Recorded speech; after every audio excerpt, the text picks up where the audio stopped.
বর্তমানে জান্নাতুল সুমাইয়া হিমি এবং নিলয় আলমগীরকে ঘিরে নতুন করে তুমুল আলোচনা শুরু হয়েছে। এতদিন ধরে চলা নানা বিতর্কের মাঝে এবার নিলয় আলমগীরের একটি মন্তব্য ভাইরাল হয়ে পড়েছে, যা ঘিরে নেট দুনিয়ায় তৈরি হয়েছে বড় ধরনের প্রতিক্রিয়া।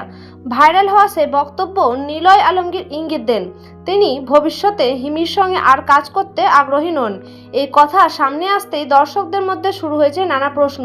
হঠাৎ কেন এমন সিদ্ধান্ত? তাদের মধ্যে কি কোনো ব্যক্তিগত বা পেশাগত সমস্যা তৈরি হয়েছে? এদিকে সোশ্যাল মিডিয়ায় কেউ বলছেন এটা শুধুই গুঞ্জন বা ভুলভাবে উপস্থাপন করা হয়েছে। আবার অন্যদিকে কেউ কেউ মনে করছেন নিশ্চয়ই কোনো কারণ আছে যার জন্য এমন মন্তব্য সামনে এসেছে। এই একটি মন্তব্য ঘিরে এখন চারিদিকে চলছে আলোচনা, শেয়ার আর তর্ক বিতর্ক। কে ঠিক কে ভুল তা নিয়ে দর্শকরা দুইভাবে বিভক্ত হয়ে পড়েছেন। সব মিলে বিষয়টি এখন বেশ সংবেদনশীল হয়ে উঠেছে এবং এর পরবর্তী আপডেটের দিকেই সবার নজর।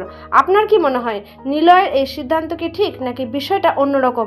আপনার মতামত অবশ্যই কমেন্টে জানাবেন। ধন্যবাদ।